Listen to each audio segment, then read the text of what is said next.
Tual terkait dengan pemutusan PLN terhadap keterlambatan para pelanggan untuk membayarnya.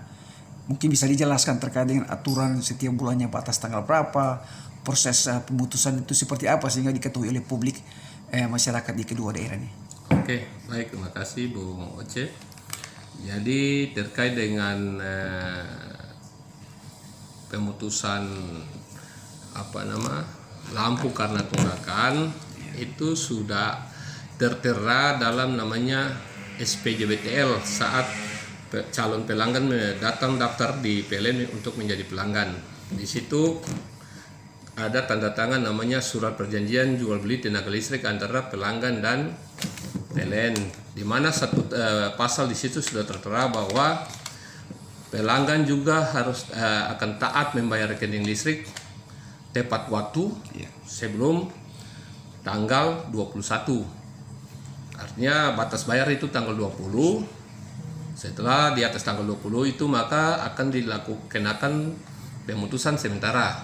Ketentuan itu nasional, bukan hanya di PLN P3 Tual, tapi seluruh Indonesia ketentuan itu sudah ada. Mekanismenya yang disampaikan tadi, kenapa untuk aturannya seperti itu, aturan jelasnya itu, tapi kita juga lakukan pemberitahuan awal itu sebenarnya itu di luar ini. Cuma untuk mengingatkan yang tadi seperti disampaikan tadi ada surat pemberitahuan awal itu namanya invoice. Nah, kalau invoice itu untuk mengingatkan bahwa pelanggan bulan ini dia akan bayar sekian. Yang kita sebarkan itu mulai dari tanggal 2 ke atas sampai dengan tanggal 15 sampai dengan 16. Itu kita sebarkan, itu namanya invoice, pemberitahuan. Bukan untuk pemutusan, tapi itu pemberitahuan untuk menginformasikan bahwa seperti yang ini Pak, surat bukan? Kalau yang yang kedua. Yang ini bukan invoice. Ini pemberitahuan pemutusan sementara. Ini dikasih setelah di atas tanggal 20.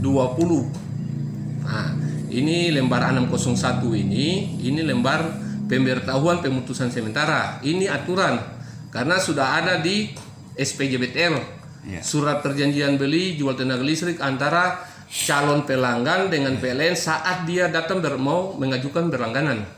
Di situ dalam SPJBTL itu sudah tertera bahwa calon pelanggan yang akan menjadi pelanggan harus taat membayar rekening listrik tanpa membedakan status pekerjaan masyarakat Pak, baik itu swasta maupun pemerintah gitu. Iya, siapapun itu sudah, itu aturan itu nasional tanpa tidak membedakan. Gitu. Itu aturan itu nasional, sudah aturannya. Memangnya selama ini diterapkan oleh PLN cabang Tual Pak. Selama ini karena selama ini kami lihat juga bahwa bahkan juga bukan lewat dari hari, bulan juga tidak diputuskan Pak. Dan kami punya data itu. Bahkan kami minta klarifikasi Pak. Bahkan pemerintah daerah kedua daerah ini pernah memiliki utang di PLN 1,5 miliar lebih Pak. Masyarakat kecil hanya sehari, 2 hari, bukan bulan diputuskan. Apa ini adil Pak? Saya mau jawaban. Saya kira masalah pemutusan ini tidak kena ini, tapi namanya ada juga pada saat kita sudah putus, ada juga yang kenapa tunggakan, sudah ada yang sudah kena putus, ada juga yang sampai kena pembongkaran, mereka juga belum bayar. Jadi pemutusan ini setelah 60 hari dari pemutusan ini, dari itu makanya namanya ada pembongkaran rampung, kira-kira gitu. Jadi tahapan itu ada juga sampai sudah kena bongkar rampung, tapi sampai sekarang juga belum bayar. Nah, kalau sampai yang disampaikan bahwa ada yang tidak kena putus, saya kira tidak demikian. Karena kalaupun ada punya data, pasti oknum atau petugas yang harus. Apa sih hukuman daripada mereka petugas Pak? Ya, pertama kita ada aturan-aturan hukumannya. Pertama surat peringatan. Karena petugas itu kita ada aturan sesuai dengan aturan kontrak, kita akan saya lakukan peringatan. Kalau hal itu berlanjutan, berikutnya peringatan kedua sampai bisa saja kita mengembalikan mereka ke vendor. Karena mereka ini dari pihak ketiga, misalnya kalau mereka tidak melakukan tugasnya sesuai dengan rutin atau dengan tugasnya yang sudah diberikan, maka kita akan melakukan peringatan pertama sampai dengan bisa pengembalian mereka ke vendor. Iya Pak, tapi kalau misalnya keluhan masyarakat petugas memutuskan tanpa ketahuan si pemilik rumah, bagaimana Pak sikapnya Pak? Saya kira karena kalau saat bagaimana juga kalau misalnya lampu mati, apa keluhan masyarakat kerusakan elektronik, apakah itu baik, kita pertimbangan itu Pak? Ya, kita kembali ke masalah lampu padam yang disampaikan oleh adik-adik kami di saat demo kemarin. Jadi saya sudah jelaskan kemarin juga interaktif dengan RRI bahwa ada yang menyampaikan setiap terjadi lampu padam barang-barang elektronik rusak. Secara teknis tidak akan terjadi seperti itu. Kalau demikian, semua masyarakat yang ada di Maluku Tenggara dan Kota Tual dan seluruh Indonesia barang-barang sudah rusak kalau memang demikian.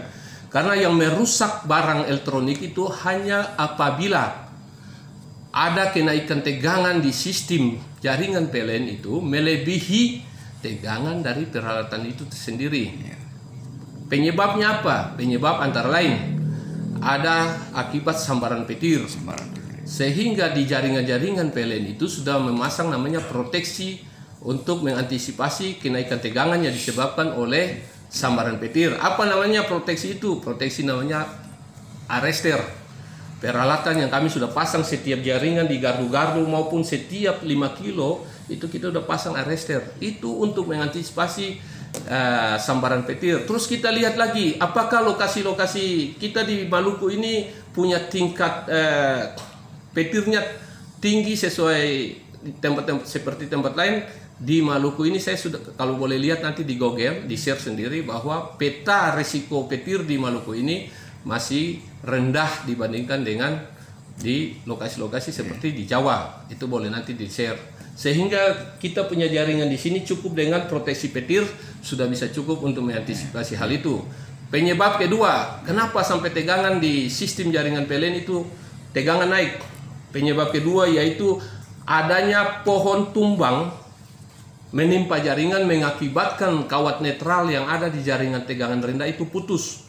Nah, kalau sampai kawat netral itu putus, pasti tegangan yang mengalir ke rumah-rumah itu akan terjadi bukan 220 volt lagi, tapi dia menjadi 380 volt. Itu yang menyebabkan peralatan-peralatan elektronik langsung terbakar karena tegangan yang masuk ke barang elektronik maupun lampu, bukan saja barang elektronik. Namanya peralatan listrik yang dapat pada saat kondisi 380 semua terbakar. Tolong di ini. Jadi itu kejadian yang kedua. Kejadian yang ketiga, apabila ada pekerjaan dari pihak ketiga atau pekerjaan dari PLN yang menyebabkan kesalahan kerja atau kelalaian, yang menyebabkan salah connect atau salah sambung sehingga menyebabkan tegangan di sistem itu jadi naik atau jadi 380 membuat barang-barang rusak, itu bisa saja terjadi. Tapi selama saya di sini belum pernah terjadi, tapi bisa terjadi.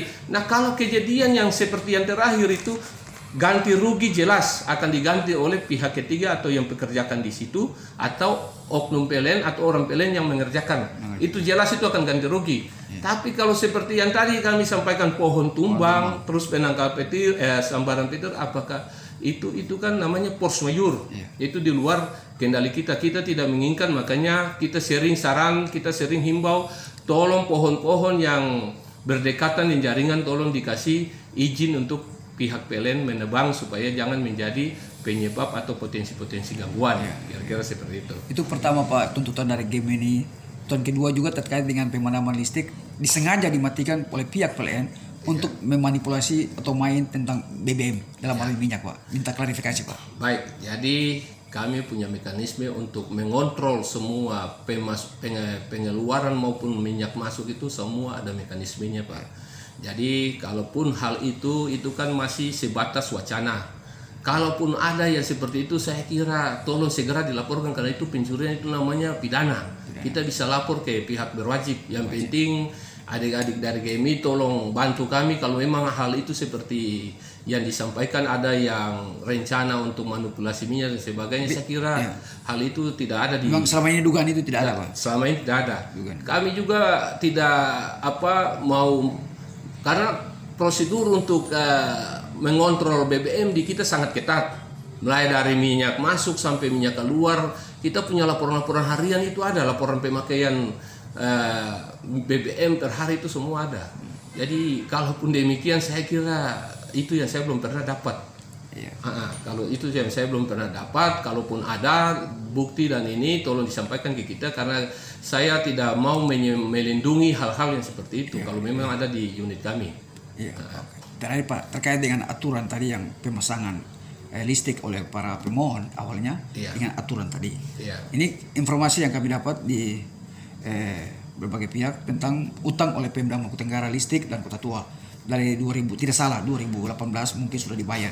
Sampai saat detik ini Pak, apa sudah dibayar semua atau masih sisa? Saya kira memang hal itu saya belum dapat, karena setiap bulan itu semua kantor Pemda maupun Pemda Kota maupun Kabupaten sudah bayar listrik secara normal gitu. Normal. Dan saya sampaikan apresiasi yang setinggi-tingginya kepada Pemda Kota dan Kabupaten.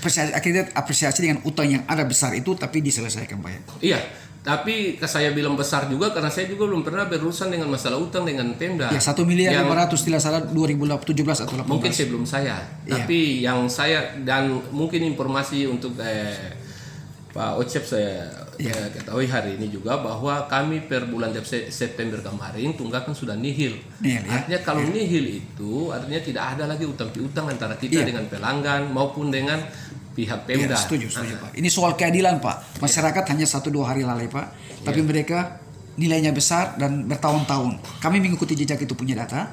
Tapi tidak ada dalam penetapan pematangan lampu seperti itu. Bahkan Pemda lampu tetap menyala dengan 1 miliar 500 lebih dengan bervariasi 1 miliar oleh kabupaten 1 miliar lebih oleh Kota Tual Pak. Apakah ini ada keadilan? Jadi itu yang saya mau sampaikan Pak Ocep. Kalau selama saya di sini yang kurang lebih 1 tahun lebih ini utang piutang antara Pemda dan PLN itu sampai sekarang saya belum dapat dan kami belum pernah bicarakan dalam rapat-rapat tertentu untuk menyelesaikan utang piutang. Mungkin nanti boleh cek di Pemda saja. Selama saya makanya terkait dengan utang-utang sebelum saya belum bisa bicarakan itu karena yang jelas untuk per bulan September kemarin kami rekening tunggakan baik dari masyarakat maupun dengan pihak dari Pemda atau dengan kantor-kantor BUMN yang lain tidak ada lagi namanya tunggakan.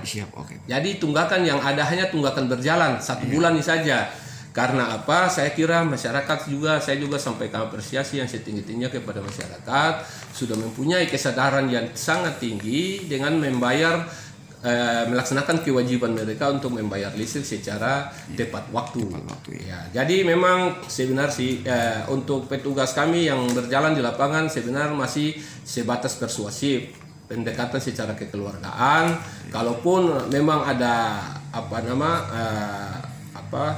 aturan yang mereka laksanakan sesuai dengan ketentuan itu saya kira hanya sebatas ini, tapi masih dalam hal-hal sebatas kekeluargaan. Kira-kira bisa seperti ada yang ini datang, Pak tolong dibantu, kita besok kita bayar atau hari ini kita bayar, oke bayar langsung kita sambung. Jadi masih ada pendekatan kekeluargaan seperti di sini kan kita lebih suka itu pendekatan kekeluargaan karena di sini hubungan kekeluarganya sangat baik. Menurut saya seperti itu.